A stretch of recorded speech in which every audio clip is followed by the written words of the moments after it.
Convido você a pegar a Sagrada Escritura, a Bíblia, a Palavra de Deus, e abrir na carta de São Paulo aos Gálatas, capítulo 1. Carta aos Gálatas, capítulo 1.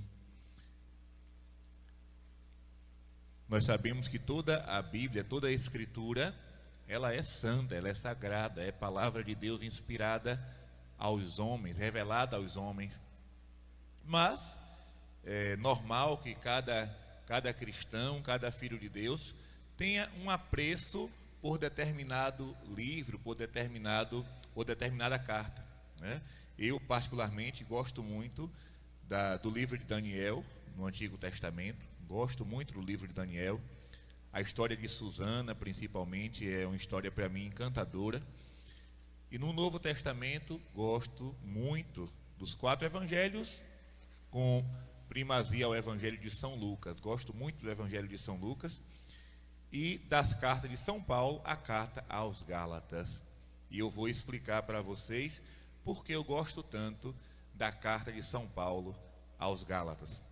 Todos nós sabemos que a palavra de Deus, ela, por ter sido escrita por autores diferentes, também foi escrita em contextos diferentes. Ou seja, em cada carta de São Paulo, nós vamos encontrar um temperamento com o qual São Paulo escreveu aquela carta. Algumas ele escreveu na prisão, outras ele escreveu viajando. Algumas cartas eram de exortação à comunidade, outras eram de conselho aos presbíteros, como a carta a Tito, a carta a Timóteo, não é? Então, a carta aos Gálatas, ela também tem a sua particularidade. O que é que São Paulo vai fazer com essa carta? Ele tinha acabado de evangelizar a região da Galácia. Ele tinha acabado de pregar o evangelho para aquela comunidade. Só que, quando São Paulo saiu da Galácia para evangelizar em outros territórios, ele ouviu comentários, rumores, de que aquela comunidade evangelizada por ele estava abraçando novas doutrinas, novos evangelhos. Porque a gente sabe que desde o começo da igreja, quando a gente fala de heresia, de apostasia, isso não é coisa nova. Heresia não é coisa nova. Não é de Martinho Lutero para cá, não. Desde o começo do cristianismo, que existiram interpretações equivocadas, erradas, a respeito da doutrina, a respeito da pessoa de Jesus, a respeito da ressurreição, a respeito da parousia. Então, São Paulo ele tinha esse cuidado de pregar naquele lugar e depois mandar cartas para dizer: olha, permaneçam firmes naquilo que eu ensinei. Não dei ouvidos à conversa de A e de B. Aquilo que eu ensinei, permaneçam firmes naquela fé, naquela catequese que eu dei. Então ele saiu da Galácia e ouviu os comentários. A velha fofoca, né? Toda a vida existiu fofoca. Olha, tu soube que aconteceu isso, soube que aconteceu aquilo. Então chegou nos ouvidos de São Paulo o comentário de que o povo da Galácia, que ele tinha acabado de evangelizar, estava dando crédito a falsos profetas, a falsos evangelistas, a falsos apóstolos. Então essa carta ele escreve com um temperamento quase explosivo. A gente vai perceber, porque assim, quando se fala em Bíblia, por exemplo, carta de São Paulo a Timóteo, a gente tem um costume errado de abrir um pedacinho e ler só aquele pedacinho e achar que já entendeu tudo. Gente, por exemplo, se mãezinha manda uma carta para mim, eu só vou entender o contexto daquela carta se eu ler começo, meio e fim. A carta tem uma estrutura. Da saudação até a despedida, tem todo um contexto, tem todo um histórico. Eu só vou entender aquela carta se eu ler ela toda.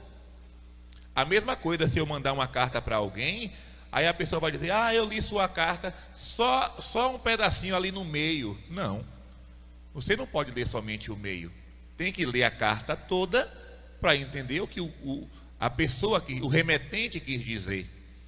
Então, para entender as cartas de São Paulo, as cartas de São João, as cartas de São Pedro, é preciso ler do começo ao fim, como uma carta mesmo, uma carta que foi escrita para nós.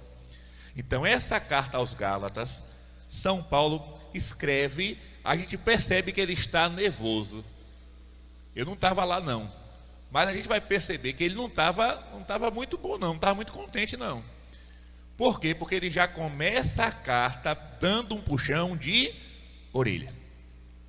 É muito diferente da carta a Timóteo, é muito diferente da carta aos Tessalonicenses, tem uma diferença muito grande. A carta aos Gálatas, é por isso que eu gosto dela. Eu acho que, eu gosto muito. São Paulo já começa dando o recado. Ele não faz nenhum tipo de, como se diz aqui no nosso Nordeste, ele não faz arrudeio, não. Ele é muito direto. Olha o que é que ele diz. Carta aos Gálatas, capítulo 1. Paulo apóstolo, não da parte de homens, nem por meio de algum homem, mas por Jesus Cristo e por Deus Pai, que o ressuscitou dos mortos, e a todos os irmãos que estão comigo, às igrejas da Galácia. Olha aí, às igrejas da Galácia. Ele já começa dizendo, Paulo apóstolo, ele se identifica. Paulo apóstolo, não por parte de homens, mas por parte de Jesus Cristo. Eu gosto muito do filme de Santo Agostinho. Tem um filme de Santo Agostinho, quando Agostinho não era convertido, ele vai conversar com o bispo Ambrósio, Santo Ambrósio, que foi aquele que o batizou depois, Santo Ambrósio batizou Santo Agostinho. E Agostinho chega, enviado pelas autoridades da época, para falar com Ambrósio. E aí ele se apresenta, eu sou Agostinho, vim por parte de fulano de tal. Aí o bispo Ambrósio responde, e eu vim da parte de Jesus Cristo. Eu gosto muito desse filme. Essa parte para mim é a melhor de todas. Ou seja, o bispo Ambrósio, ele não se curvou a nenhuma autoridade daquela época, porque ele sabia que a autoridade dele era maior que todas as outras. Maior que todas as outras. Por exemplo, no Estado, claro que para os pagãos, para os que não possuem a fé, a maior autoridade é o governador. Para nós cristãos, a maior autoridade é o bispo. Porque ele não foi eleito por homens. O político não. O político ele é eleito para ficar ali 4 anos. Se for reeleito, 8 anos. Mas o bispo foi colocado por Deus. Foi colocado pela Santíssima Trindade e a missão dele é até a morte. Até a morte. Então, para nós, as maiores autoridades que existem sobre a terra são as autoridades religiosas.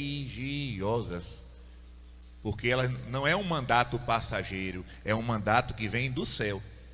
Então, Santo Ambrósio, ele não se intimidou diante de Agostinho, que veio em nome de um governador, de um prefeito. Não. Eu vim em nome de fulano, e eu estou aqui em nome de Jesus Cristo. Quero ver quem é a autoridade maior, Então, São Paulo se identifica, Paulo apóstolo. As igrejas da Galácia, atenção, quando fala as igrejas, muita gente usa essa expressão para dizer, está vendo que não existe uma igreja só, existem várias igrejas. São Paulo falava às igrejas, cuidado, existe uma igreja única, com I maiúsculo, igreja católica. Essa é a igreja.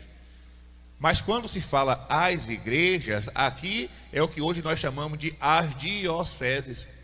Por exemplo, nós todos somos de igreja católica, mas eu pertenço à igreja particular de Cruz das Almas, na Bahia. Vocês pertencem à igreja particular de João Pessoa, na Paraíba, Então, outros pertencem à igreja particular do Crato, outro à igreja particular de Afogado da Engazeira, outro da igreja particular de Olinda e Recife. Então, são as igrejas, plural, mas todas irmanadas, né? Filiadas, digamos assim, a uma única igreja, a igreja de Jesus Cristo. E ele diz: a vós, graça e paz da parte de Deus nosso Pai e da parte do Senhor Jesus Cristo, que se entregou por nossos pecados, para nos libertar da perversidade do mundo presente, segundo a vontade de Deus nosso Pai, a quem seja dada a glória pelos séculos dos séculos. Amém. Então aqui é a saudação de Paulo. Ele se apresenta, diz que veio em nome de Deus e faz um ato de louvor à Santíssima Trindade, né? Santa Catarina de Sena, ela também tinha esse costume. Não sei se alguém aqui já leu as cartas de Santa Catarina. Quem não leu, é muito importante. Ela sempre começava uma carta dizendo: louvado seja Jesus Cristo, não é? Ela sempre, toda a carta de cristãos tem que começar louvando a Deus. Por exemplo, vocês que estão aqui agora, presentes aqui na comunidade, e você que está me acompanhando em casa, pelo celular, pelo computador, pela televisão. Se você vai, claro que hoje muitos não escrevem carta mais, né? Eu gosto muito de receber carta, eu guardo todas. Quem manda carta para mim pode ter certeza que está tudo lá guardado numa gaveta especial. Mas quando um cristão vai escrever uma carta, ele tem que primeiro louvar a Deus, né? Mesmo que bote lá: louvado seja nosso Senhor Jesus Cristo, ou então salve Maria, ou então Jesus manso e humilde de coração. Então são saudações cristãs. Por exemplo, essa jaculatória que a gente reza todos os dias: glória ao Pai, ao Filho e ao Espírito Santo, como era no princípio, agora e sempre. Amém. Vocês sabem de onde veio essa jaculatória? Essa jaculatória foi nada mais, nada menos que uma carta que São Jerônimo escreveu para o Papa da época. E ele começou a carta dizendo isso, né? São Jerônimo, ele foi o tradutor da Bíblia, foi ele que traduziu a Bíblia do grego e do hebraico para o latim. E ele escrevia muitas cartas. São Jerônimo era um homem também de temperamento forte, ele era um colérico. E ele escreveu para o Papa da época uma carta que ele começava dizendo assim: glória ao Pai, ao Filho e ao Espírito Santo, como era no princípio, agora e sempre. Amém. De lá para cá, virou uma oração própria da igreja, né? O Papa pediu que essa frase fosse repetida. Essa devoção se espalhou pelo mundo inteiro e hoje, né, nós rezamos no terço, no rosário, essa jaculatória. Então, sempre começar louvando a Deus. São Paulo é próprio dele. A vós, graça e paz da parte de Deus nosso Pai. É próprio de São Paulo isso. E logo em seguida, ele já começa a dar o puxão de orelha. Logo em seguida, depois da saudação, ele começa dizendo, versículo 6. Estou admirado, olha a expressão que ele usa, viu? Estou admirado de que tão depressa passeis daquele que vos chamou a graça de Cristo para um evangelho diferente. Olha o que é que São Paulo começa dizendo. A gente já percebe aqui nesse primeiro versículo que ele não estava bom, não. Ele estava, como se diz no nosso Nordeste, ele estava injuriado, né?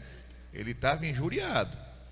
Estou admirado, ou seja, estou espantado que vocês passaram tão depressa para um evangelho diferente. É o que acontece muitas vezes nas nossas comunidades, nas nossas paróquias.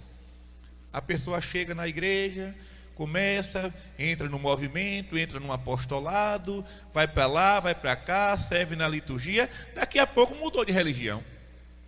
É de uma rapidez. Se você olhar direitinho, essas pessoas não vão parar em lugar nenhum. Ela muda de igreja como se muda de roupa. Ela fica naquele lugar até agradar suas próprias vontades. Não agradou, ela pula para outra, daqui a pouco pula para outra, pula para outra. É por aí, né? Então, os católicos que não têm firmeza muda como um camaleão. Não seja um cristão camaleão, que muda de uma hora para outra. Seja fiel. E aí São Paulo diz, de fato, não há dois evangelhos. Há apenas pessoas, atenção para isso aqui, que semeiam a confusão entre vós e querem perturbar o evangelho de Cristo. Eu vou repetir porque esse versículo é muito importante e atual. De fato, não há dois evangelhos, ou seja, não há duas mensagens de Cristo, só há uma só. É um só evangelho, uma só doutrina, uma só catequese, uma só orientação. Como Jesus vai dizer, que teu sim seja sim, e que o teu não seja não. E o que passar disso vem do demônio. Jesus já deixou as coordenadas. Quando se trata de evangelho, quando se trata de doutrina, que teu sim seja sim, que teu não seja não. O que passar disso vem do capeta. E aí São Paulo diz, não há dois evangelhos. Há apenas pessoas que semeiam a confusão entre vós e querem perturbar o evangelho de Cristo. Meus irmãos, se São Paulo tivesse vivo entre nós, como, né, na natureza humana, ele está na glória. Mas se ele estivesse aqui na terra, e se ele escrevesse essa carta hoje, cairia bem. Porque sempre existiu confusão doutrinária no mundo, mas igual aos nossos dias, eu estou para ver. Está uma coisa absurda, fora do comum. A cada dia surge uma nova religião pregando Cristo. Nenhuma está de acordo com a outra. Isso é confusão. Se existe uma prova de que essas igrejas que surgem por aí não são de Deus, é essa. Porque Deus não se contradiz. O Espírito Santo não se contradiz. Então, como é que o Espírito Santo vai fundar uma igreja aqui agora, e daqui a pouco vai fundar outra com uma doutrina diferente, com uma pregação diferente, com um costume diferente? Não é de Deus isso. Quem quiser se enganar, se engane. Ariano Suassuna, que foi um grande escritor paraibano, filho de Itaperoá.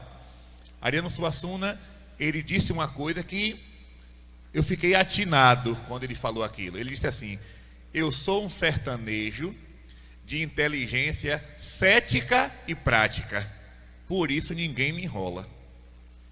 Frase de Ariano Suassuna. Eu sou um sertanejo de inteligência cética e prática, por isso ninguém me enrola. Eu não me considero inteligente como ele não, mas também ninguém me enrola não. Em matéria de doutrina, padre, eles estão falando de Jesus, estão pregando Jesus. Calma lá. Que Jesus é esse? Esse Jesus deles está ensinando o quê?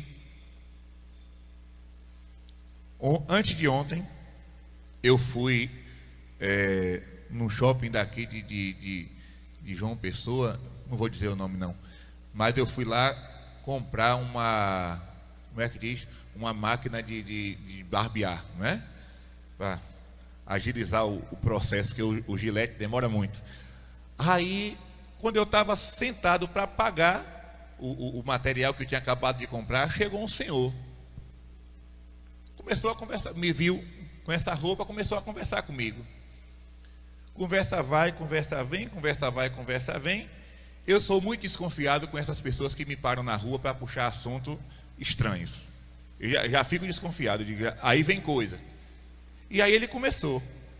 No meio da conversa, ele falando lá de uma sobrinha que casou, que não sei o quê, ele disse, por essa coisa de celibato mesmo, não existe, né? Eu disse, agora ele está procurando sarna para se coçar. Né? Porque esse negócio de celibato, eu digo, meu amigo, espera aí. Você já leu o que está escrito em Mateus 19? Eu digo, já leu. Jesus está dizendo lá, há homens que nasceram eunucos, há outros que foram feitos eunucos por parte de homens, e há aqueles que se fizeram eunucos por causa do reino de Deus. Eunuco é castrado. Ou seja, aqueles que nasceram dessa forma, outros foram feitos por homens, né, por mão de homens, e aqueles que se fizeram castos por causa da glória de Deus, por causa do reino de Deus. Aí ele disse, isso aí é um texto isolado. Eu disse, texto isolado? Aí eu fiz 3 perguntas a ele. João Batista era casado? Não. São Paulo era casado? Não. Jesus Cristo era casado? Não. Então por que você está perguntando isso aí?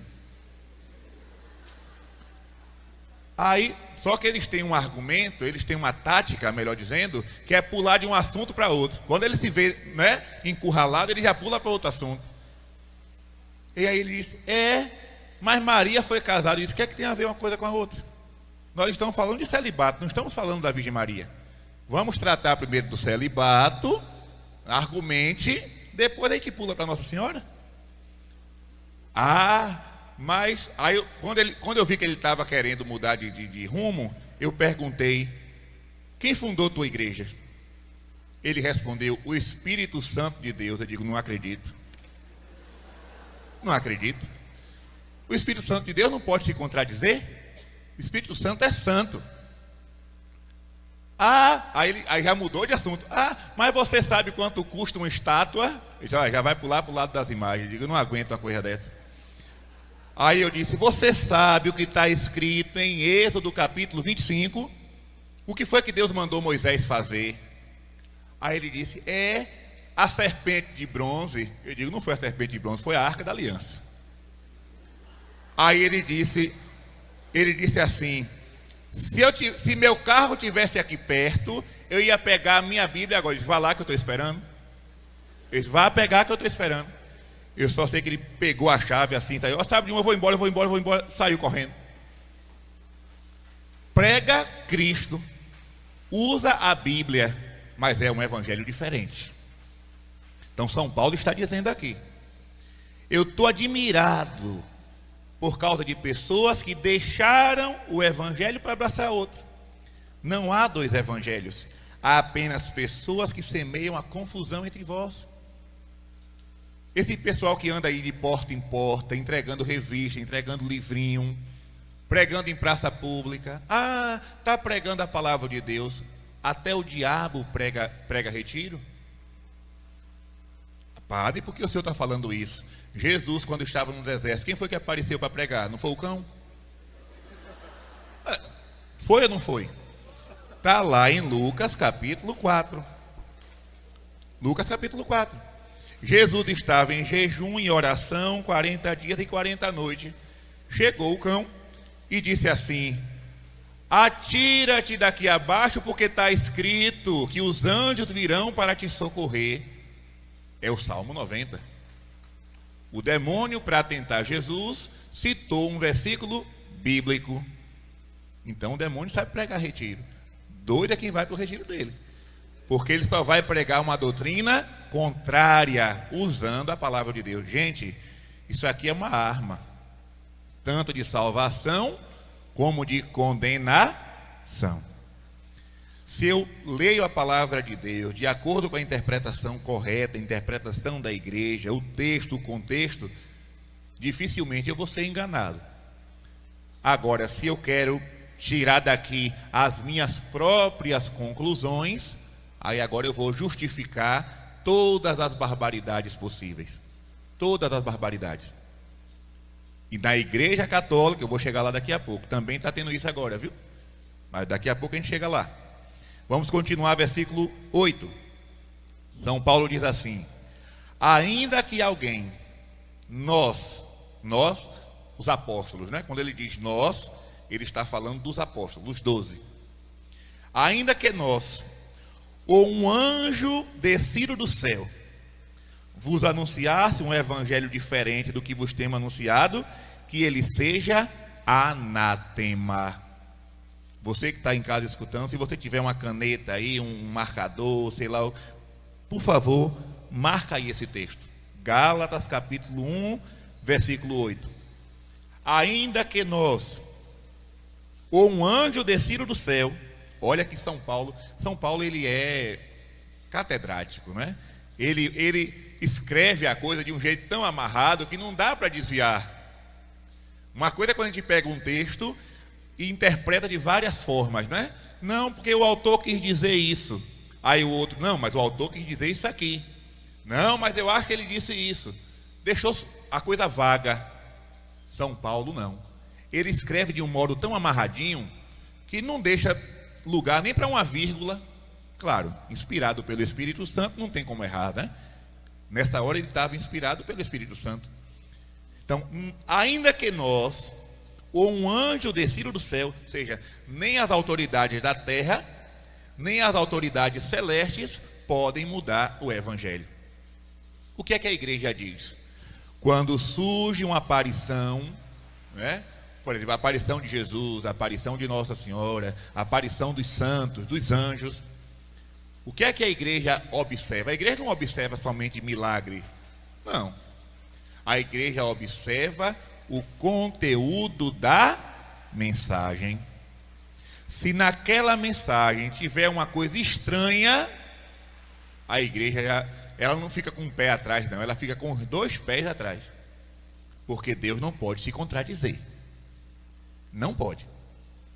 Não, padre, mas eu fui naquele lugar e aconteceu um grande milagre. Leia a mensagem. O que é que aquela aparição está dizendo? Está de acordo com a doutrina? Está de acordo com o Evangelho? Não está não? Então, pelo amor de Deus, tome cuidado. Não fica, mas houve um sinal. São Paulo vai dizer que o demônio se disfarça até de anjo de luz para enganar o povo. Então, cuidado. Muito cuidado. Tem gente por aí dizendo que está vendo coisa, mas não está vendo nada. Precisa mais se ver no espelho e aprender a tomar vergonha. Porque fica por aí falando em nome de Jesus e da Virgem Maria e levando muitas almas para o erro. Para o erro. Por exemplo, nós temos casos aqui no Brasil de movimentos aparicionistas que se transformaram em seitas. E o vidente prega, olha, ninguém aqui vai para a missa não. Ninguém aqui se confessa não. Porque aqui nós temos Jesus e Nossa Senhora. Jesus nos dá a Eucaristia espiritual. Jesus perdoa nossos pecados quando Ele aparece para mim. Isso é loucura. Isso é loucura. E o povo vai. Porque lá tem sinal, lá tem milagre. O demônio também engana. Ele é o pai da mentira. Ele se utiliza até do nome de Nossa Senhora, do nome de Jesus, do nome de São José, dos santos, para enganar o povo. Então, uma aparição que diz para a pessoa não comungar, não se confessar, não vem de Deus. Não vem de Deus. Se o céu, imagine, o anjo em Portugal aparece para os pastorinhos, trazendo nas mãos a Eucaristia. E se prostra diante da Eucaristia e ensina uma oração belíssima, que todos vocês aqui sabem rezar. Meu Deus, eu creio, adoro, espero. Imagine, o anjo, nesse caso da aparição, da visão de Fátima, do anjo, nós podemos acreditar piamente, porque o anjo veio para confirmar aquilo que está no Evangelho. A Eucaristia é Jesus e deve ser adorada.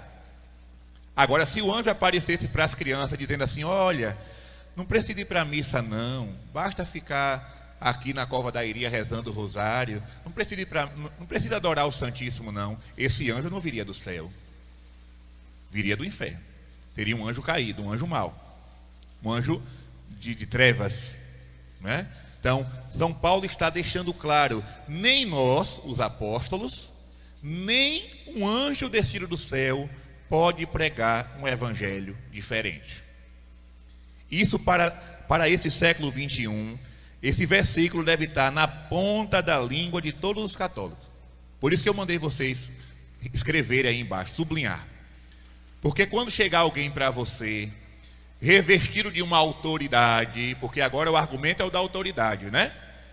Foi fulano de tal que falou. Sim, mas o que foi que ele falou? Temos que prestar atenção nisso. Argumento de autoridade, não venha para cá com isso não, porque não desce. Mas fulano disse, sim, o que foi que ele disse? Está de acordo com a doutrina? Está. Se não está, eu não sou obrigado a ouvir. nem obrigado a obedecer. Isso aqui não é orgulho, isso aqui é se preservar de uma queda. É se preservar de uma queda. Então, pelo amor de Deus, tomem cuidado. Tomem cuidado. Fulano disse, fulana falou. Falou o quê? Porque ninguém pode anunciar um evangelho diferente. E São Paulo diz, se alguém fizer isso, que ele seja anátema. O que é anátema, padre? Excomungado. A palavra anátema significa excomungado, fora da comunhão. Antigamente a igreja fazia isso. Hoje, não sei porquê, dá uma trégua, passa a mão pela cabeça. Mas antigamente a coisa era séria. Como era que a igreja agia nos séculos passados? Eu, Padre Gabriel, escrevi um livro. Esse livro ia para Roma. Lá em Roma, esse livro seria analisado, palavra por palavra. Se encontrassem ali uma doutrina estranha, a igreja colocava aquele livro no Index Prohibitorum, ou seja, na lista de livros proibidos. Olha a cautela que existia na igreja. A igreja sempre teve uma preocupação em não oferecer água suja para os fiéis. Porque existe água limpa da doutrina e existe a água suja das heresias. E a igreja sempre teve essa preocupação de não dar água suja para o povo de Deus. Água contaminada, água poluída. Hoje, todo mundo escreve por aí, ninguém sabe o que é que está se escrevendo. Às vezes é uma besteira, uma heresia, e está passando. Está passando. Às vezes é até recomendado esse tipo de livro. Estamos vivendo um tempo complicado. Estamos vivendo um tempo difícil.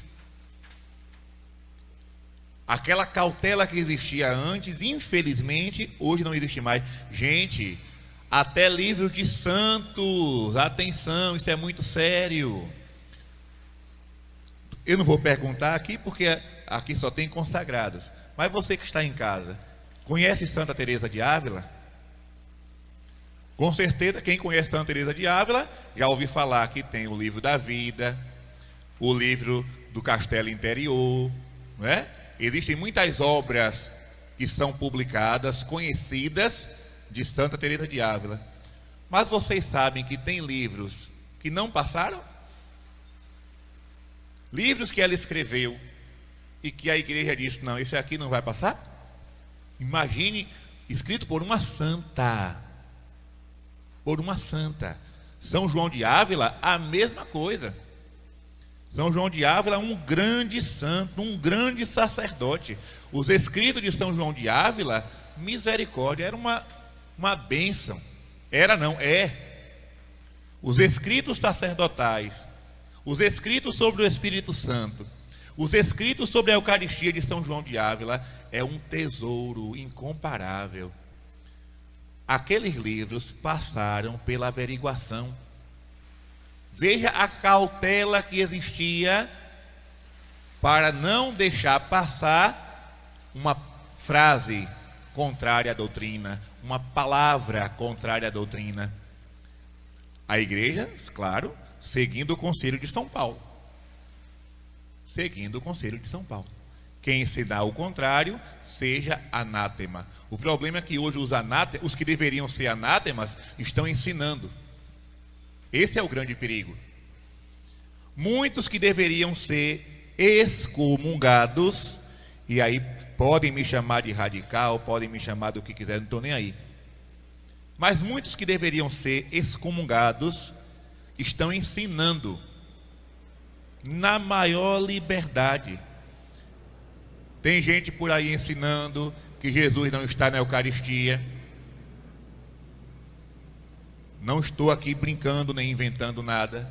Eu posso provar. Tem pessoas por aí usando os microfones das igrejas, as salas de aula das igrejas para ensinar que Jesus não está presente na Eucaristia. E isso é grave. Isso é muito grave. Porque a igreja nunca ensinou isso. A igreja sempre ensinou o contrário. A igreja sempre promoveu o culto à Santíssima Eucaristia. Basta ver as capelas do Santíssimo, como eram bem construídas, os ostensórios de ouro, de prata, com pedras preciosas, os cálices e as âmbulas, tudo de material nobre. Por quê? Porque a igreja sempre acreditou que aquele pão consagrado é Jesus. E não é historinha, é verdade. Os milagres eucarísticos estão aí para provar. Doutrina séria. E aí agora tem gente em nome da igreja pregando o contrário. É complicado. Muito complicado. Recentemente existiu aí um encontro, não vou dizer aonde foi, mas o título do encontro é Com Maria, Nossa Irmã. Isso não é doutrina da igreja. A igreja nunca chamou Nossa Senhora de irmã, porque Jesus nos deu como mãe. Na cruz, Jesus não olhou para João, para o discípulo amado, e disse: filho, eis aí a tua irmã. Não. Filho, eis aí a tua mãe. E de lá para cá, a igreja sempre a chamou de mãe. Mater Ecclesia, mãe da igreja. Mãe da igreja. Mãe de Deus, mãe dos homens, mãe dos pecadores, né? Basta olhar a ladainha, né?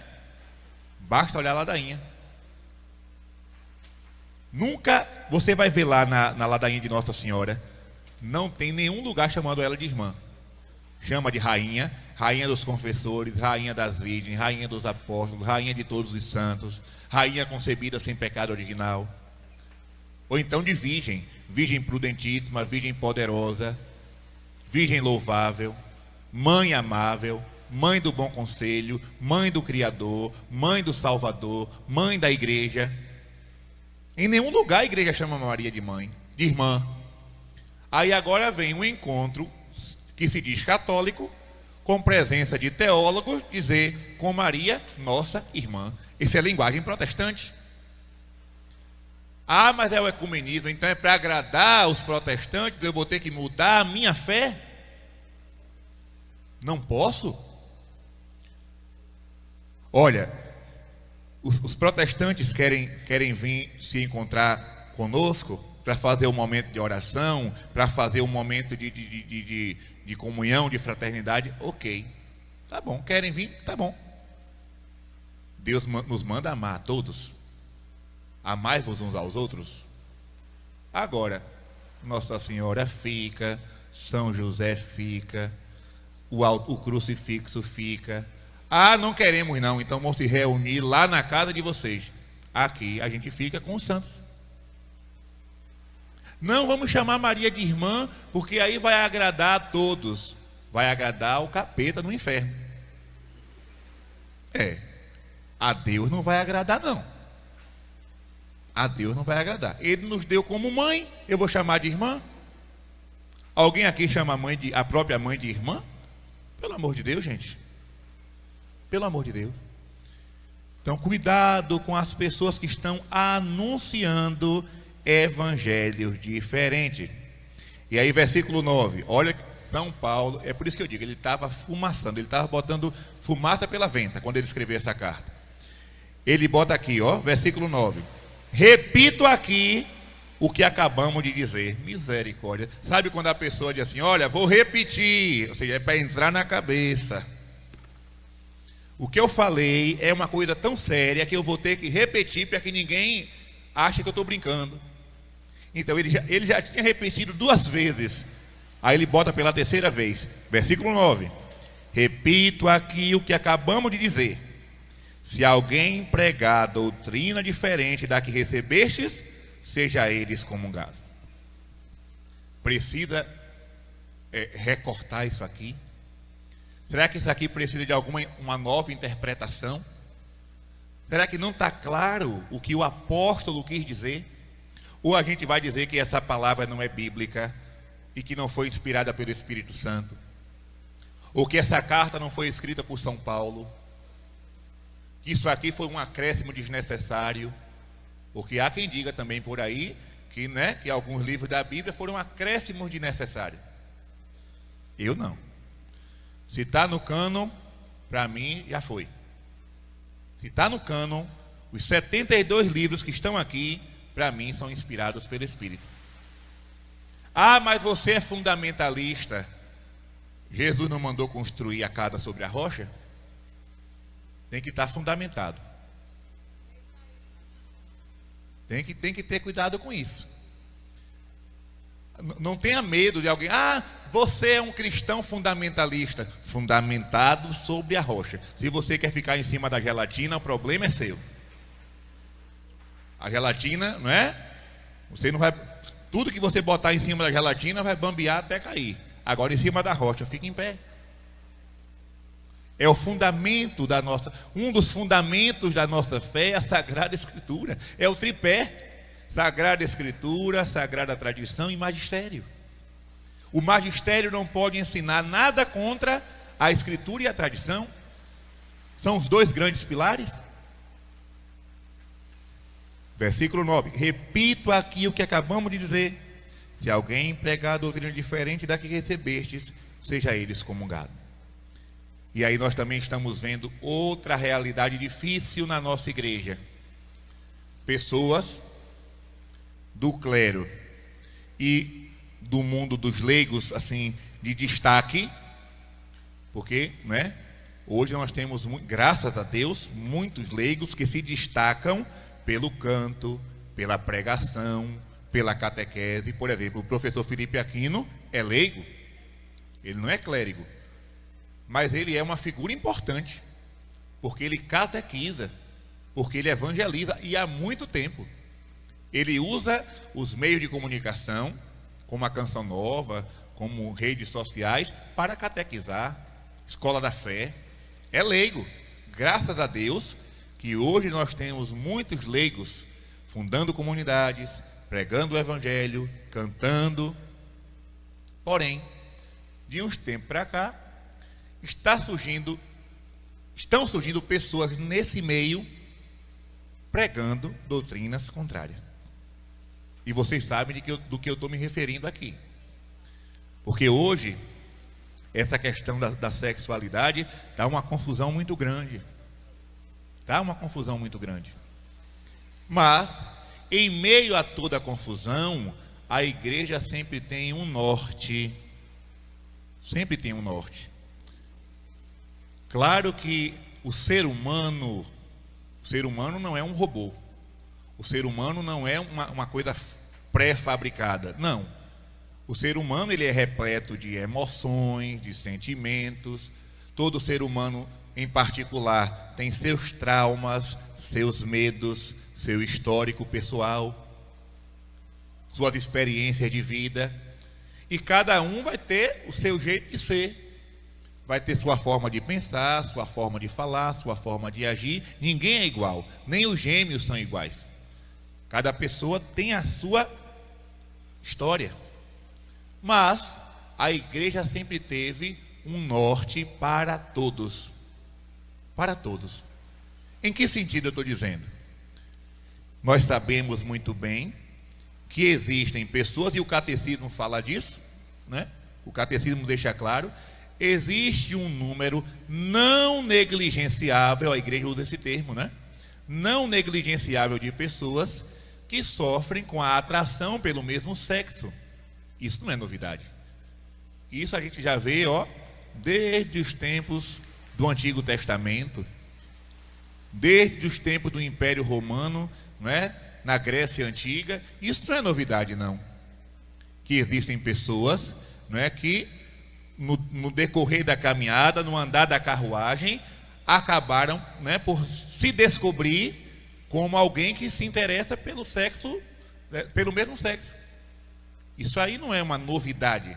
A igreja nunca teve problema com pessoas assim, mas ela sempre mostrou o norte. Qual é o norte que a igreja orienta? Em questão de matrimônio, homem e mulher. Todo o resto, castidade e santidade. Esse sempre foi o caminho ensinado pela igreja. Em 2000 anos de história. 2000 anos de história, a igreja sempre ensinou a mesma coisa. É claro, eu não tenho dúvida disso. Podem existir santos, atenção para o que eu vou falar aqui agora, viu? Podem existir santos no céu que aqui na terra sofreram com esta realidade, mas foram fiéis a Deus, obedientes à palavra, viveram na graça, estão na glória. Não tenham dúvida disso. Não tenham dúvida. Mas a igreja sempre disse: o caminho para o cristão, se alguém quer conviver com outra pessoa, o caminho é o sacramento do matrimônio. E este sacramento não pode ser com 3, com 4, com 5, é somente 2 pessoas, um homem e uma mulher. Até que a morte os separe. Se por acaso a morte separar, a pessoa viúva pode se casar uma segunda vez, uma terceira vez, uma quarta vez, né? Ficou viúva, não tem problema. Mas casou, fidelidade até a morte. É um caminho de cruz, porque todo ser humano tem suas paixões, né? E a tentação está aí, batendo na porta de todo mundo. As paixões existem, os pecados existem, mas o norte é esse aqui. Não tem 2 caminhos, não tem 2 evangelhos. Mas agora, com o argumento de misericórdia, acolhida, compaixão, estão relativizando a vida da graça. E isso é um pecado muito sério. Querem dizer agora, querem empurrar a goela abaixo na igreja, nos cristãos, que as pessoas podem viver da forma que quiserem, porque Jesus vai acolher a todos, vai perdoar a todos e vai levar todos para o céu. Não existe 2 evangelhos. Quer uma prova? Jesus na cruz. A igreja, né, canonizou, digamos assim, um dos ladrões que estavam no Calvário, São Dimas. São Dimas. Por quê? Porque aquele ladrão da direita, na hora da sua morte, olhou para Jesus e disse: lembra-te de mim quando estiveres no teu reinado. Ali ele fez uma confissão, ali ele fez um pedido de perdão, ali ele se arrependeu. E Jesus disse: hoje mesmo estarás comigo no paraíso. Escapou pelo gongo. Escapou pelo gongo. Na hora da morte, acordou para a vida. Veja como a misericórdia de Deus é grande. Porém, essa misericórdia que é tão grande, que é tão maravilhosa, que é tão grandiosa, não atingiu o ladrão da esquerda, porque ele blasfemou. Blasfemou. Ah, se és filho de Deus, salva a ti mesmo e a nós também. Ô, coitado. Se ele pedisse perdão naquela hora, os 2 subiam direto. Mas um blasfemou, o outro se converteu. Um foi alcançado pela misericórdia e o outro permaneceu no pecado. Então não vamos brincar. Não vamos brincar. Tem uma frase que diz assim: não seja tão medroso. Um ladrão foi salvo, mas não seja tão presunçoso, o outro foi condenado. Não podemos ter medo da misericórdia divina, porque ela existe e está aí para salvar qualquer pessoa. Agora, não vamos ser presunçosos ao ponto de dizer: eu permaneço no meu pecado, porque Jesus é misericórdia e vai me salvar. Esse evangelho não está na Bíblia. É um evangelho diferente, é um evangelho novo. Seja excomungado. Seja excomungado. Ah, porque o amor, a palavra agora é o amor. O amor para lá, o amor para cá. Gente, amor até nas músicas de brega fala de amor.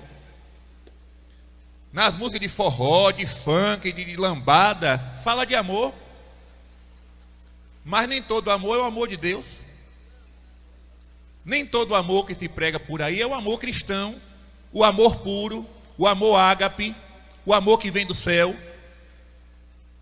O povo está confundindo paixões pecaminosas com amor.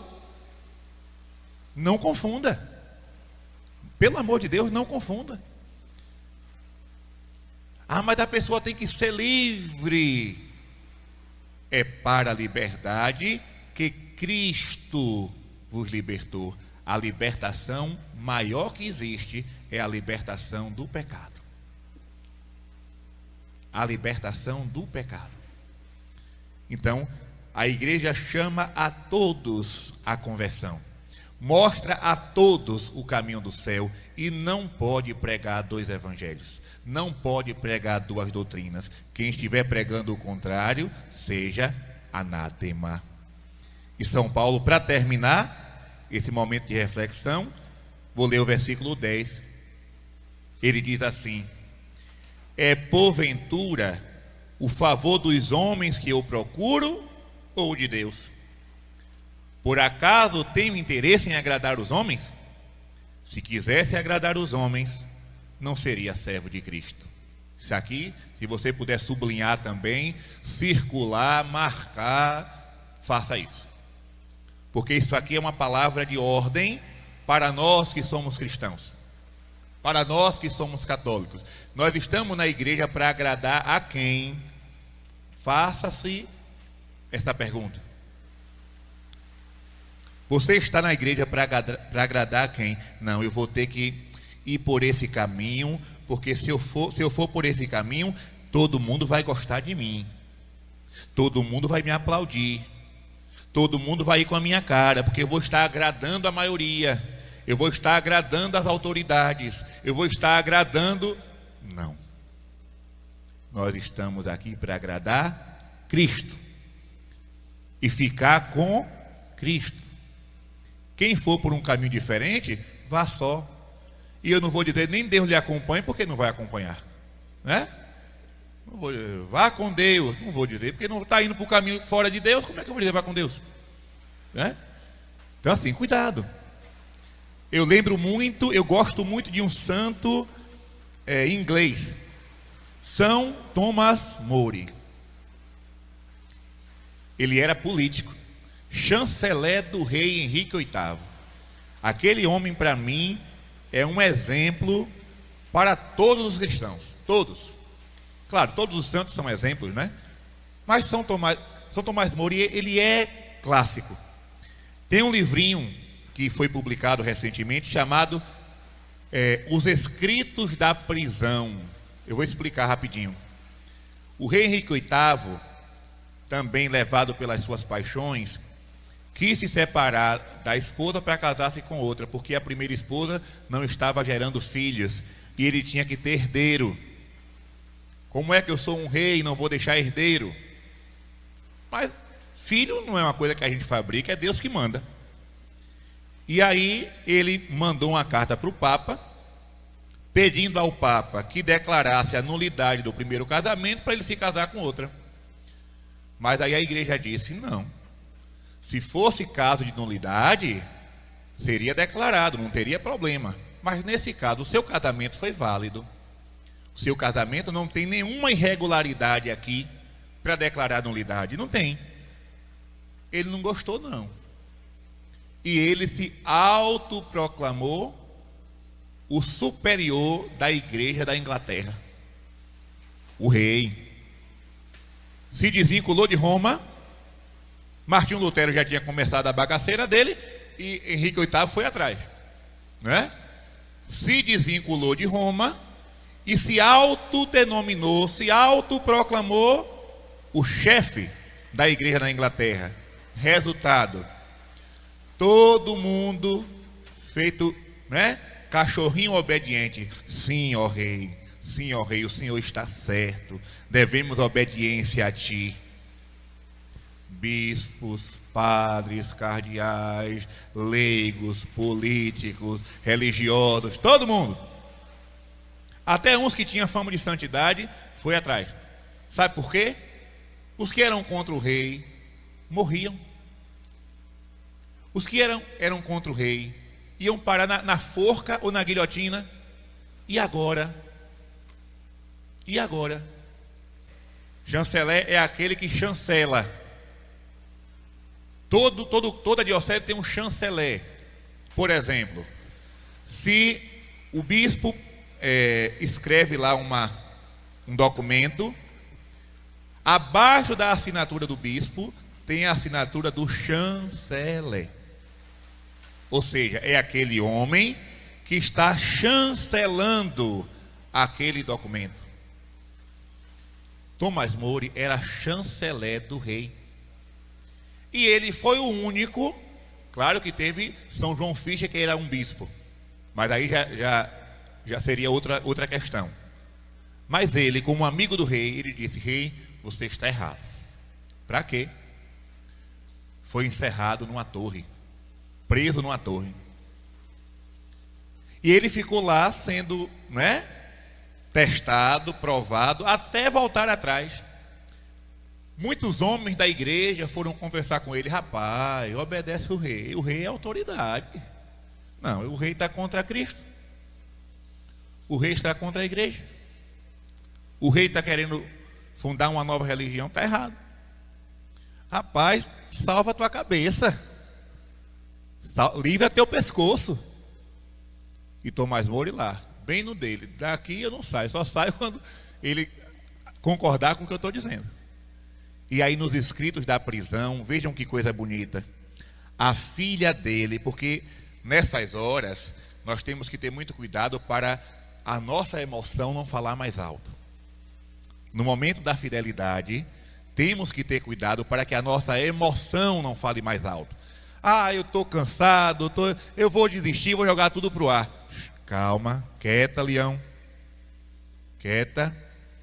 Deixa o frenesi passar, deixa a agonia passar, deixa a poeira baixar. Quando você estiver na razão, você toma a decisão.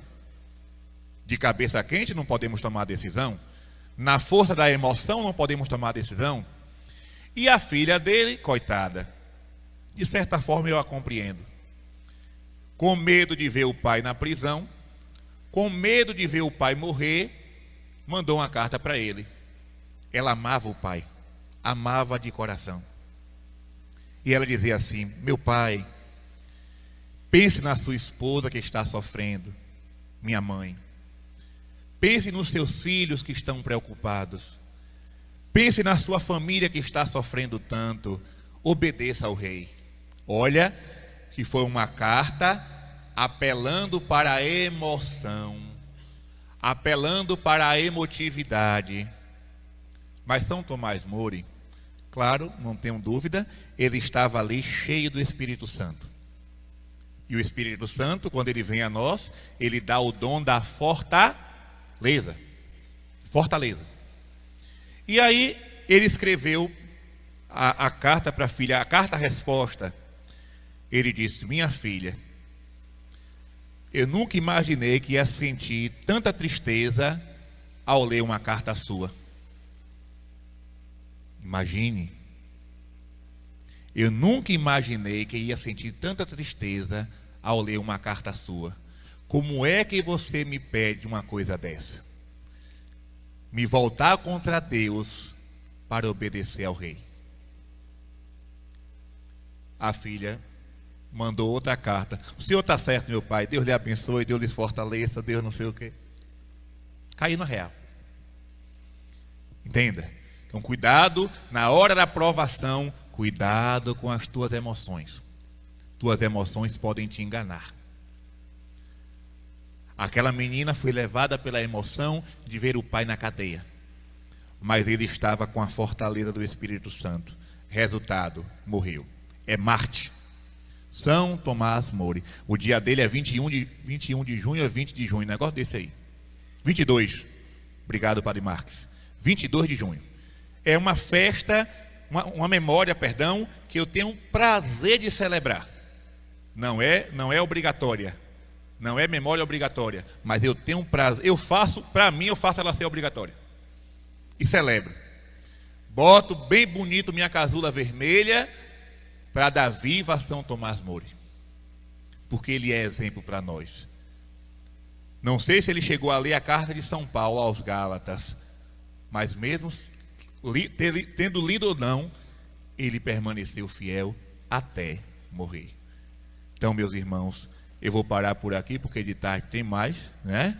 Mas fique com essa mensagem, tanto vocês que estão aqui, como você que nos acompanha em casa, fazendo o seu retiro. Quando você estiver na dúvida, volte para a carta de São Paulo aos Gálatas, capítulo 1. Esse trechinho. Não queira ser agradável aos homens, porque os homens não têm nada para dar a nós. Na hora da morte, na hora do julgamento, ninguém vai estar lá para tomar a tua defesa, não. Ninguém. No dia do julgamento, é somente você e o tribunal do justo juiz. As pessoas que você procurou agradar aqui na terra para ser infiel a Deus, não vão estar lá para te defender, não. Vai ser só você e Cristo. E é nessa hora que você precisará dar contas do que fez aqui na terra. Então, se alguém deixa de falar contigo porque você pensa diferente, se alguém lhe deixou de lado, se alguém está lhe perseguindo, fique em paz. Fique em paz, conserve a paz de espírito e continue obedecendo a palavra de Deus, a doutrina católica, que é imutável. Que o Senhor nos abençoe hoje e sempre, em nome do Pai, e do Filho, e do Espírito Santo. Amém. Amém.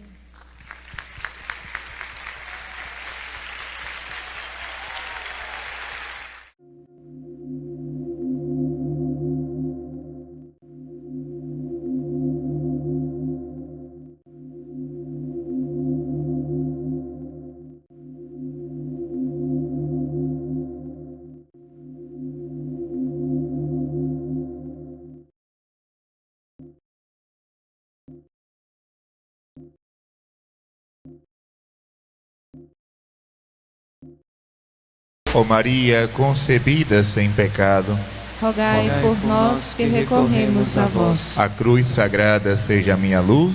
Não seja o dragão meu guia. Retira-te, Satanás. Nunca me aconselhes coisas vãs. É mal que tu me ofereces. Bebe tu mesmo os teus venenos. Podemos sentar.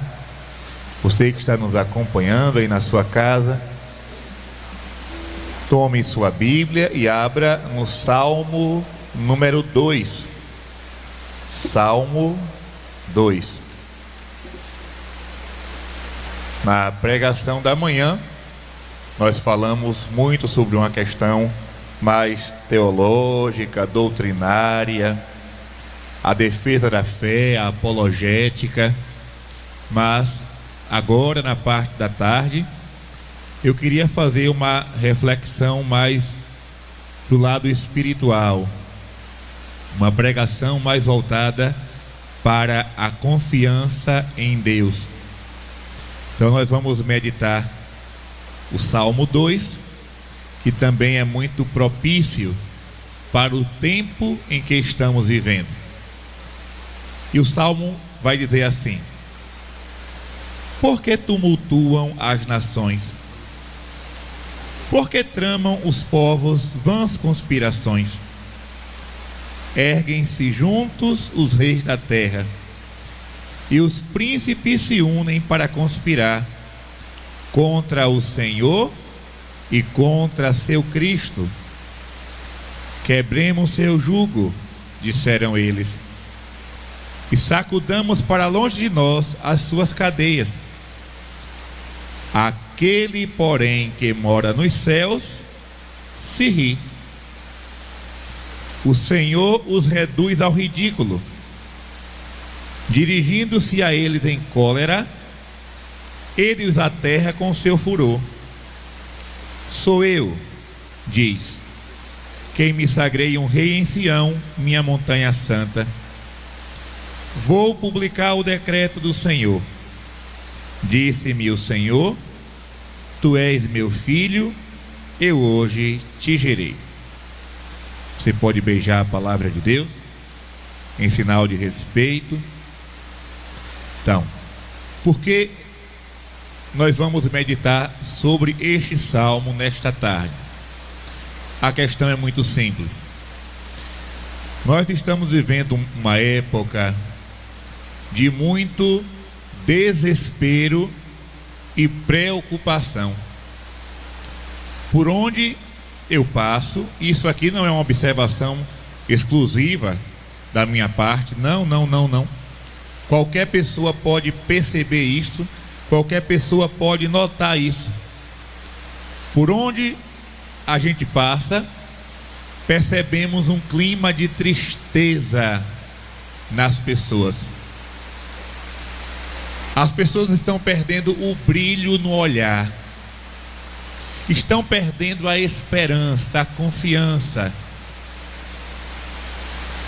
Para provar o que eu estou dizendo, basta olhar como cresce o número de suicídios no Brasil e no mundo. O que é que faz uma pessoa cometer a besteira de tirar a própria vida? É porque ela olha para si, olha para o mundo, não enxerga valor em nada, não enxerga beleza em nada e acaba tirando a própria vida. É o auge do desespero. O suicídio é o auge do desespero. Sem contar também o alto índice de pessoas depressivas. Depressão é uma doença grave. E nós não podemos confundir depressão com melancolia, viu? Melancolia qualquer pessoa pode ter. Momentos de melancolia, de tristeza, qualquer pessoa pode ter. Depressão é uma doença, é um vazio. É um vazio profundo na alma. E nós podemos observar que em cada família, pelo menos uma pessoa afirma ter depressão. Pelo menos uma pessoa. Então isso é algo que a gente deve se preocupar e pedir, clamar a misericórdia de Deus. Se existe um inimigo pelo qual nós devemos,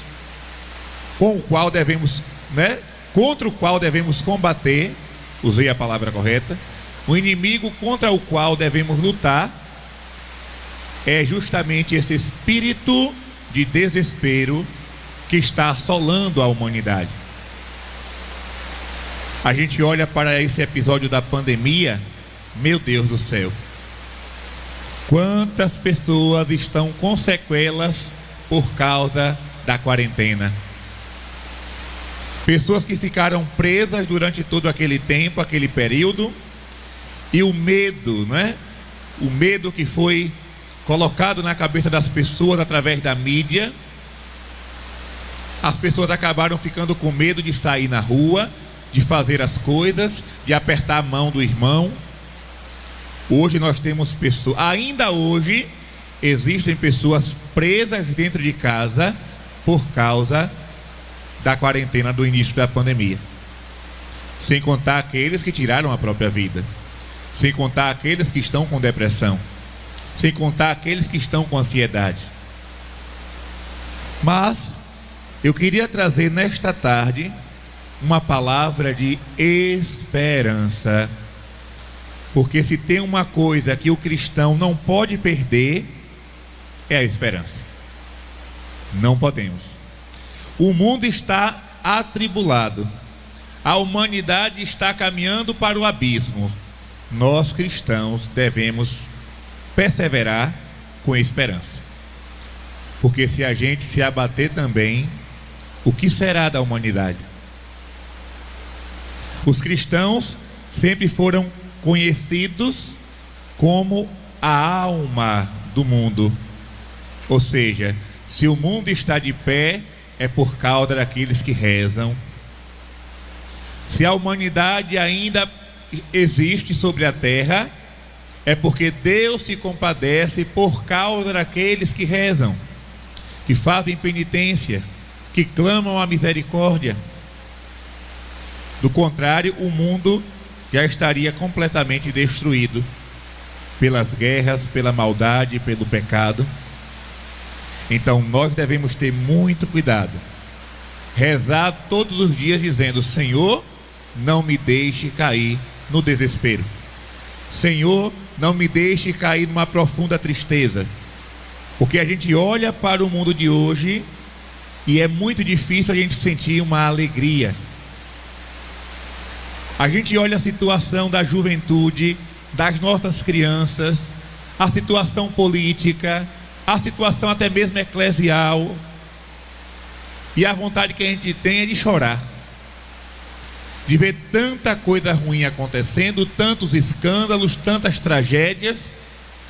Não sei se vocês sabem, só no ano passado 13 padres no Brasil tiraram a própria vida.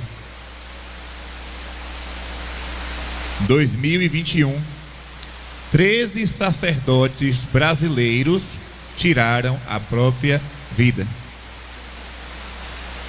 Isso não é normal? Isso não é brincadeira? Porém, todos nós sabemos que existe um plano diabólico para levar a humanidade à loucura.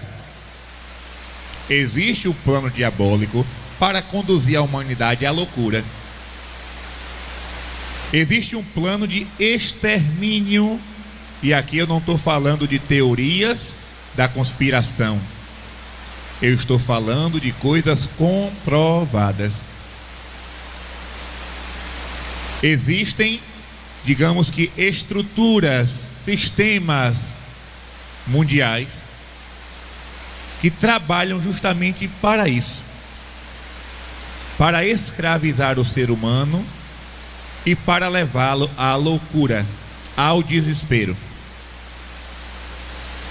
E a palavra de Deus vai dizer: por que tramam os povos vãs conspirações? Por que os príncipes se unem para conspirar? E o versículo que eu mais gosto é o versículo 4. Aquele, porém, que mora nos céus se ri. Ou seja, Deus, no mais alto dos céus, Ele olha para os planos diabólicos que são feitos na terra e Ele dá risada. Ele dá risada. Porque se existe uma coisa que o ser humano faz, mas que é inútil, é tentar passar por cima de Deus. Nunca vai conseguir. E por que eu estou dizendo que essa pregação da tarde é uma palavra de esperança? É justamente por causa disso. O mundo não está à deriva. A história da humanidade é guiada pelo Senhor. Deus está no controle de tudo. Nós devemos ter essa certeza de fé. Eu não vou me desesperar. Eu não vou fazer nada contra a minha vida, porque Deus está no controle de tudo. Quando tudo parecer perdido, a vitória de Deus vai acontecer. Se eu não tenho essa certeza, se eu não tenho essa convicção, eu irei cair também no desespero. Eu irei cair também numa depressão. Deus nos livre. Então precisamos permanecer de pé nessa certeza. O mundo vai mal. Existem grupos e pessoas trabalhando para isso, para levar o mundo ao caos, ao colapso. Mas quem está no controle é Deus. A última palavra é dele. Não é à toa que na aparição de Fátima, a Virgem Maria afirma: por fim, o meu imaculado coração triunfará. Gente, isso é uma promessa carregada de esperança. É uma promessa carregada de esperança.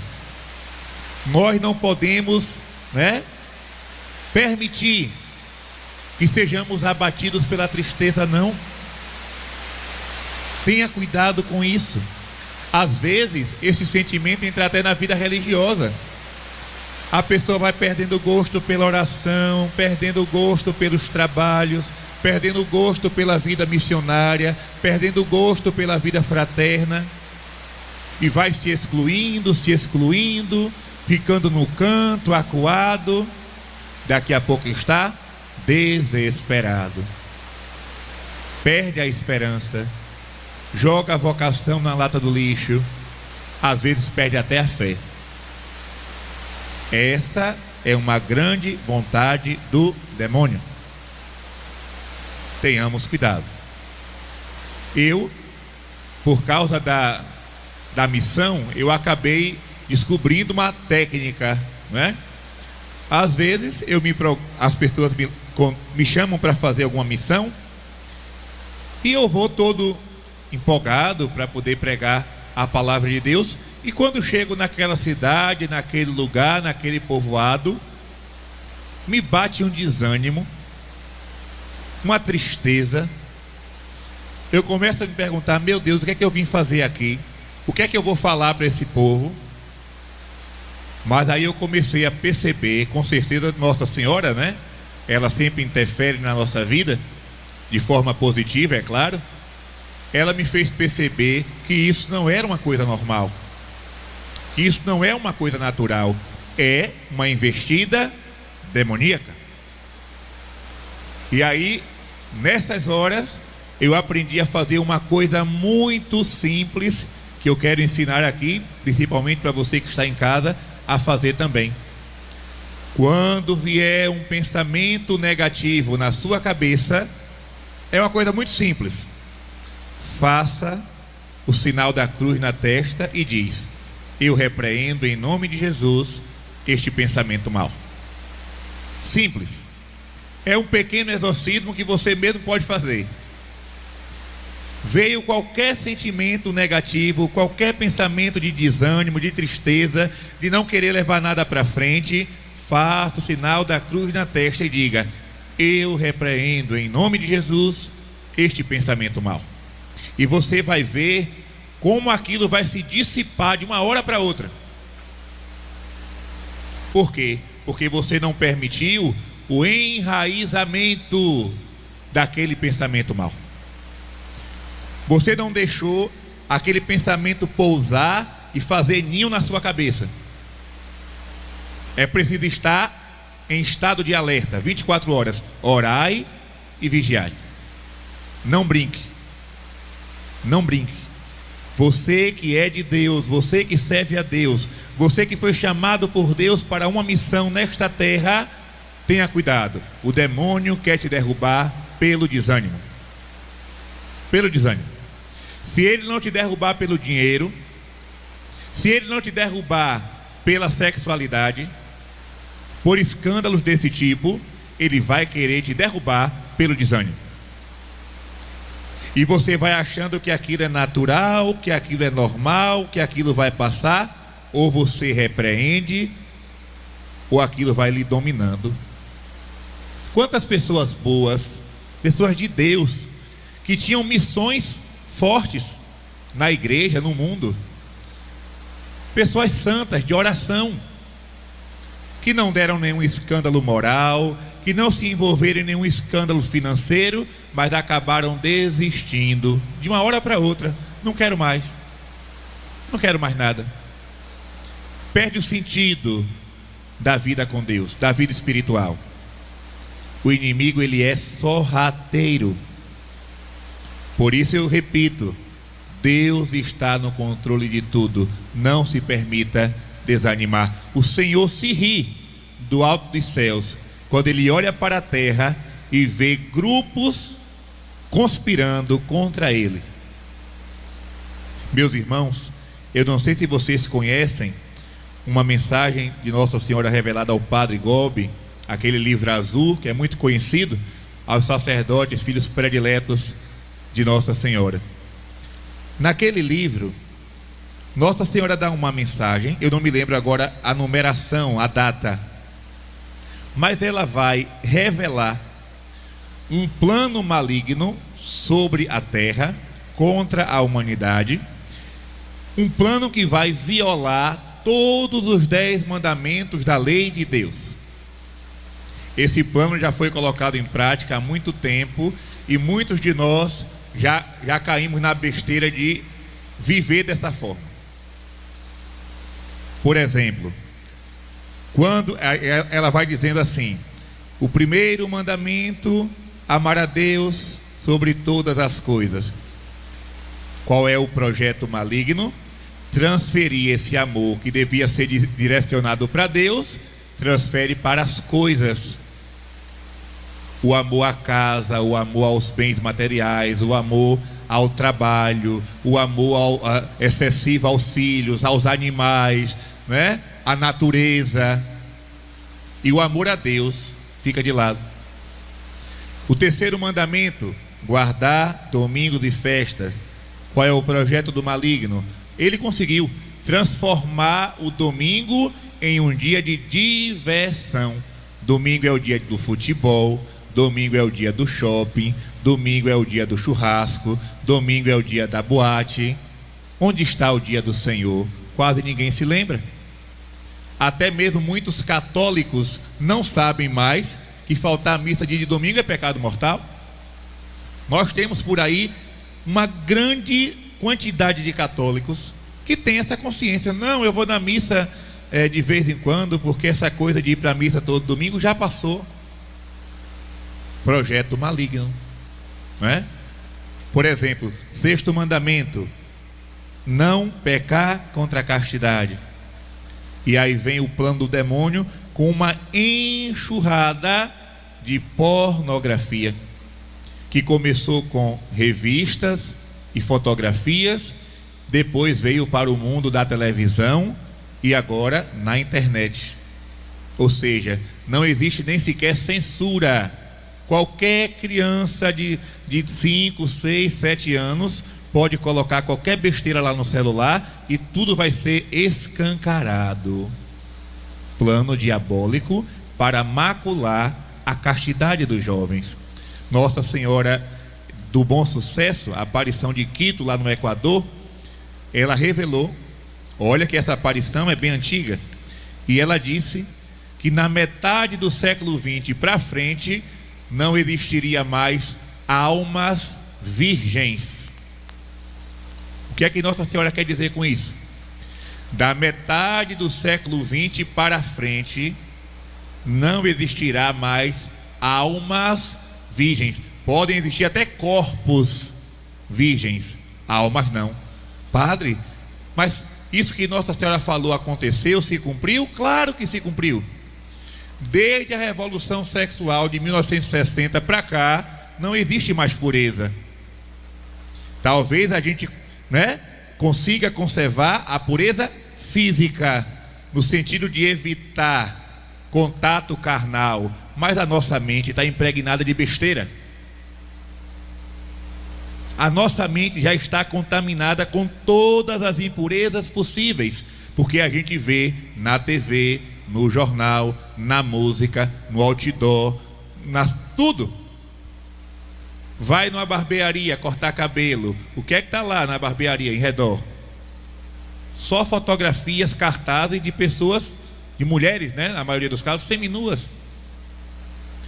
A propaganda de cerveja, o que é que faz para chamar a atenção da cerveja? Não é o produto em si, é uma mulher de biquíni. Então, querendo ou não, mesmo aquela pessoa que se esforça para viver a castidade, a sua mente já está contaminada pelo olhar, pelo ouvido, as músicas que são tocadas hoje. Mesmo sem querer, a gente escuta, porque o vizinho bota o CD no último volume e nós somos obrigados a ouvir aquela porcaria. Está entrando na nossa mente. Então, o que Nossa Senhora falou aconteceu. Plano diabólico. Quinto mandamento de Deus: não matar. Vocês acham que essa propaganda toda a respeito do aborto é simplesmente a defesa da mulher que foi estuprada? Não acreditem nisso, não. Esse povo não está preocupado com mulher nenhuma. Quem está preocupado com a mulher que vai abortar é a igreja. É a igreja que está preocupada, porque ela já foi vítima de uma agressão, que foi o estupro, e vai ser vítima de uma segunda agressão, que é o aborto. Serão 2 traumas carregados para o resto da vida. Então esses projetos diabólicos, que vêm com um rostinho bonitinho, não é a defesa da mulher, estamos preocupados com a mulher que... Não acreditem nisso, não.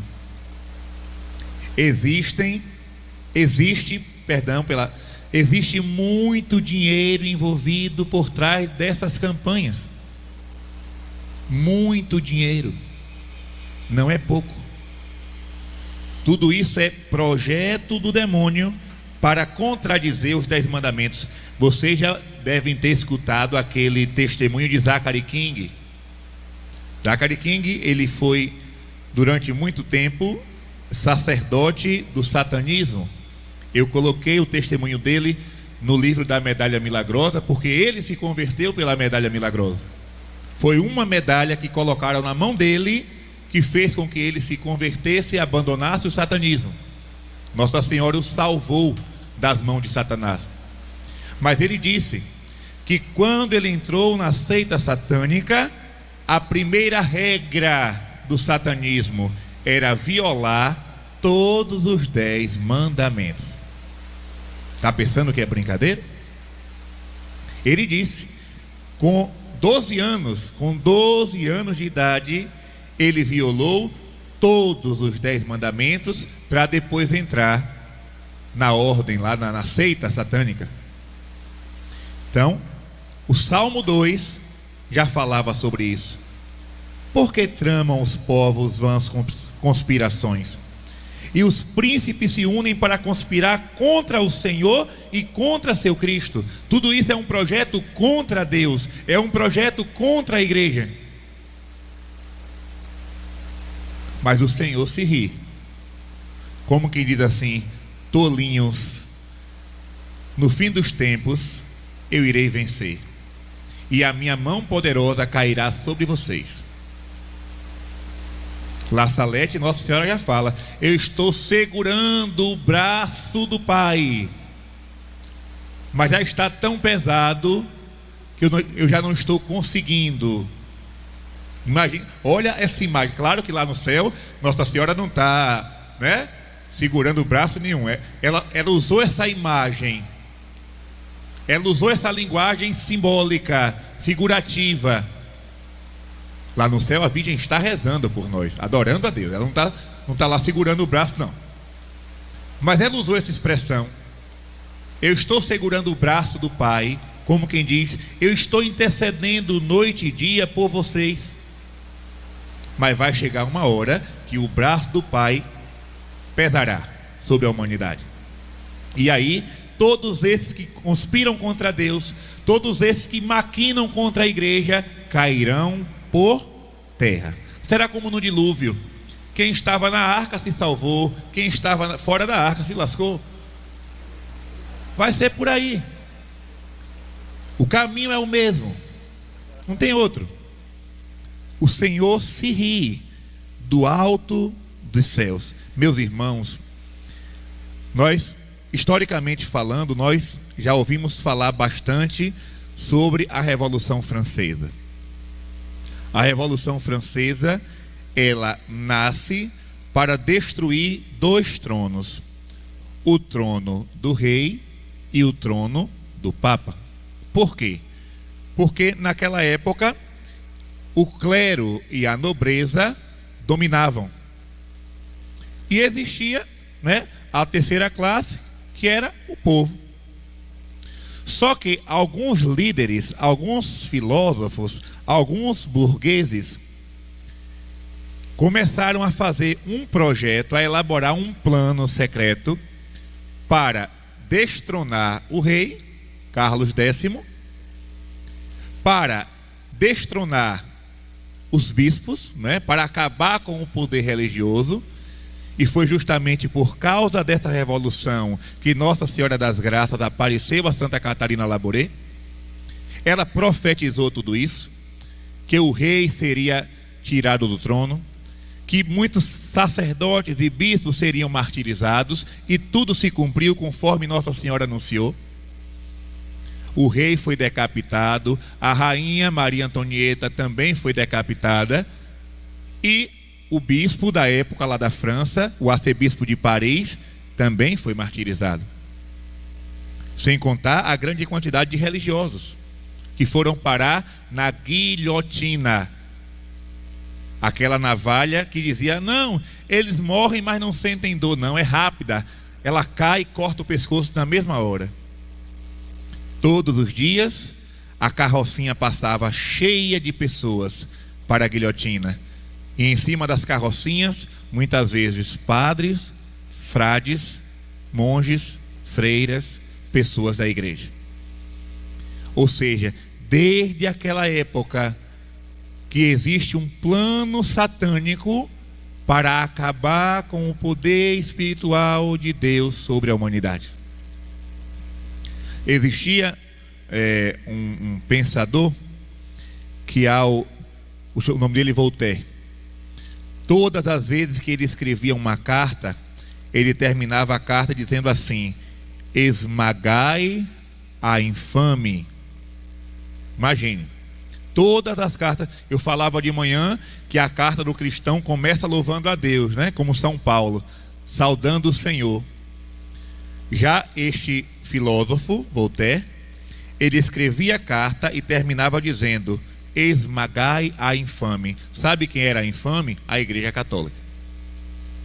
Ele dizia: o mundo só será feliz quando o último rei for enforcado nas tripas do último padre. Isso tem escritos, é uma coisa, não é invenção, não é história da carochinha, não. Os escritos de Voltaire estão aí. O ser humano, a humanidade só vai ser feliz quando o último rei foi enforcado com as tripas do último padre. Ou seja, vamos acabar com a nobreza, vamos acabar com o clero, e aí o povo vai ser feliz. Resultado: o povo não é feliz.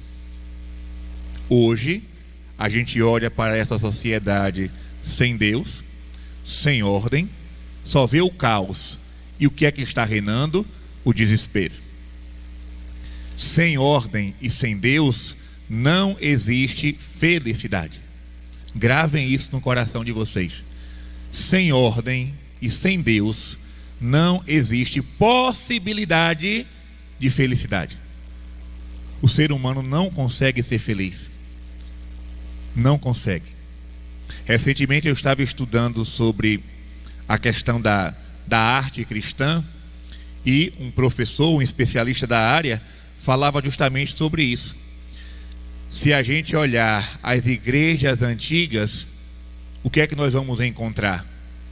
Igrejas altas, espaçosas, iluminadas, com vitrais, com imagens, igrejas coloridas. Quando você entra naquele templo sagrado, é como se a sua alma também se engrandecesse, de tanta beleza, de tanta arte, de tanta cor, de tanta maravilha, de tanta altitude. Hoje, a grande maioria das igrejas que são construídas, como são? Igrejas baixas, sufocantes, sem cor, sem brilho, sem altar, sem imagens, sem flores, nada. Parece um galpão. E tá vendo essa decoração aqui? Tá muito mais bonita do que certas igrejas por aí afora. Por quê? Porque a arte reflete o estado interior do ser humano. A arte é um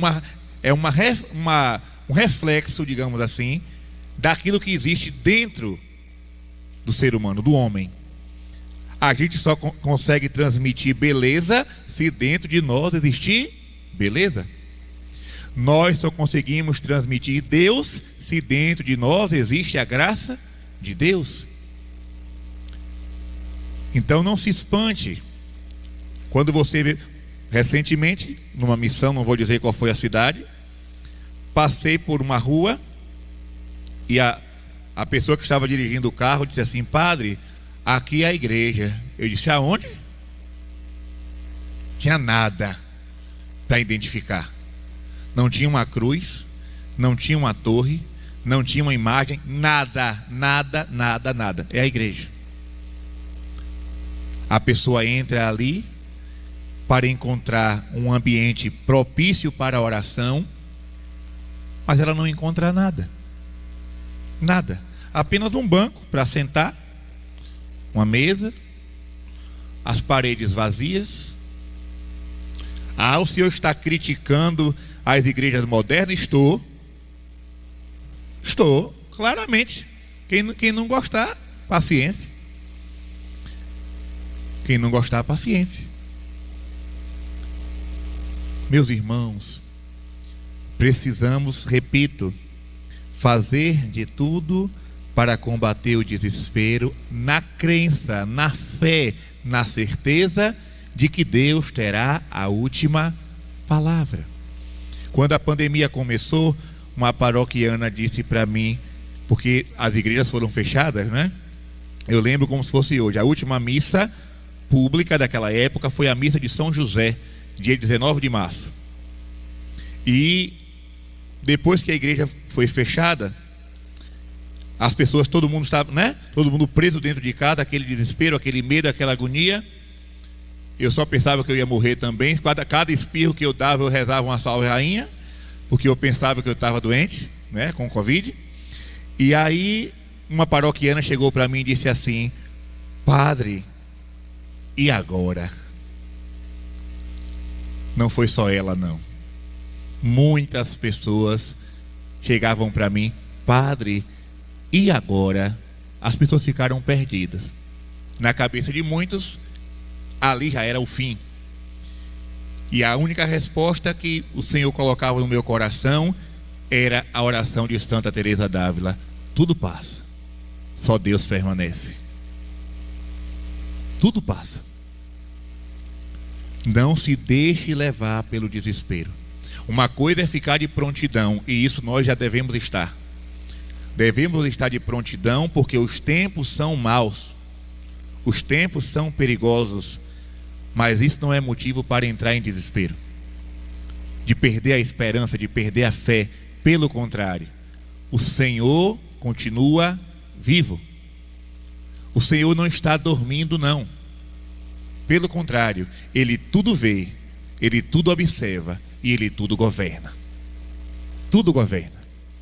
Quando você pensar que nada mais vai dar certo, a graça de Deus vem ao nosso encontro. Gente, eu posso testemunhar isso, porque recentemente, eu conto isso em várias pregações, eu vi um momento de desespero na minha vida.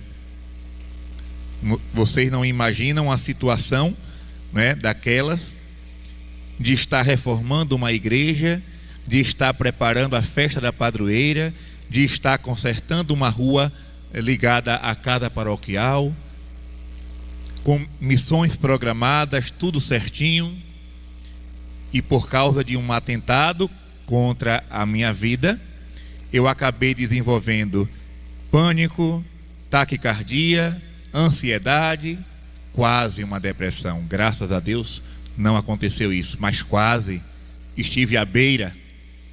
Acabei indo para psicólogos, psiquiatras, tomando remédio, lá vai. Não vi a igreja inaugurada, não pude ver a festa que eu mesmo tinha programado.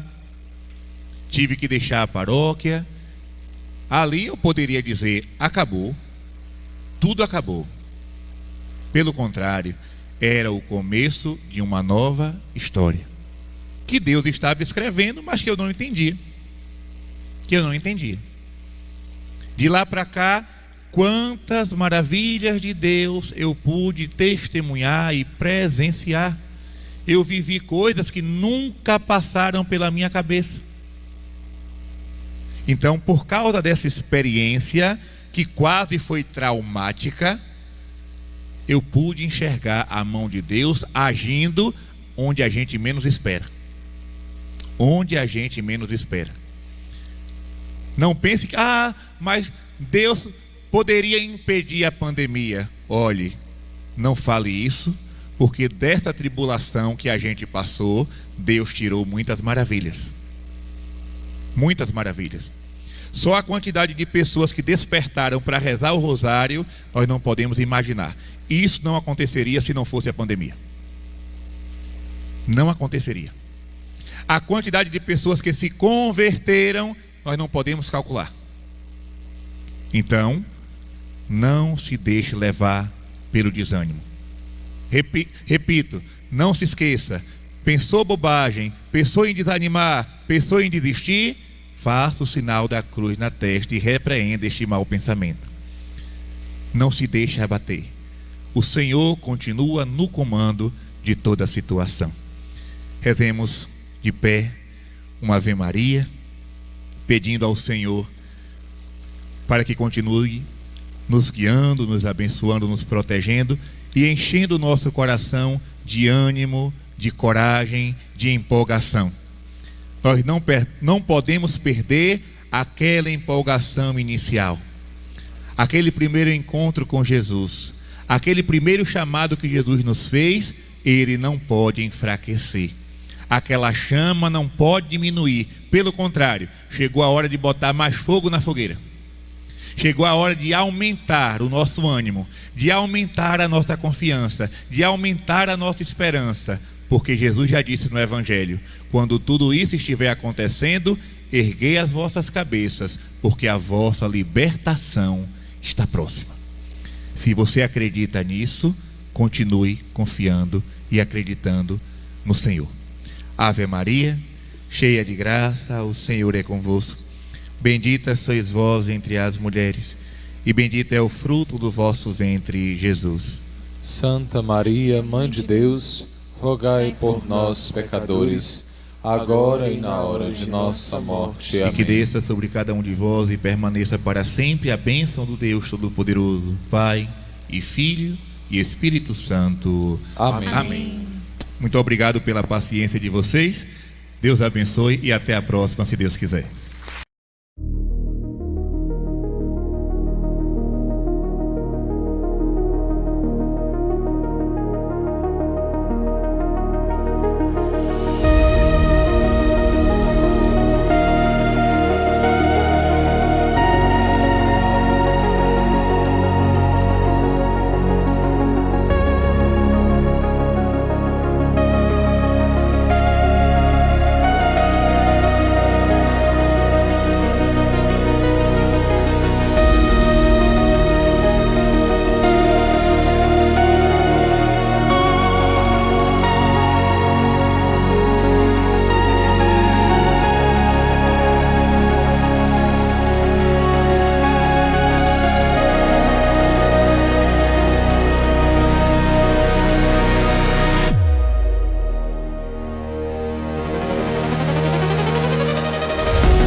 the band starts to play. Your smile's a spark in the dim candle glow, and time moves soft like jazz moves slow. In this velvet light, I see you clear, like the first sweet note of a tune I hold dear. No need for words, we're already tight, just dancing hearts in the velvet light. You lean in close and the world fades away. Each breath we share writes a song we replay. I feel the beat in your touch so true, like midnight blues soaked in shades of you. In this velvet light, I see you clear, like the first sweet note of a tune I hold dear. No need for words, we're already tight, just dancing hearts in the velvet light.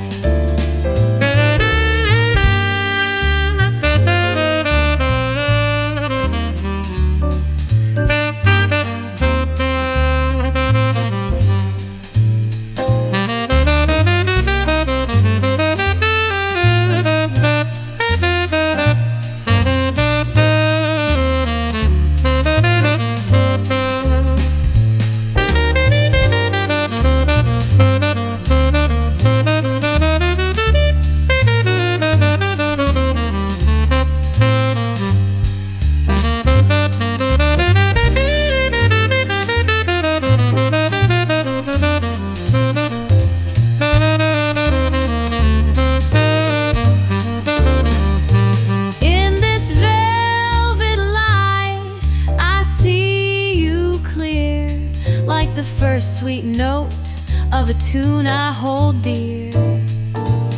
No need for words, we're already tight, just dancing hearts in the velvet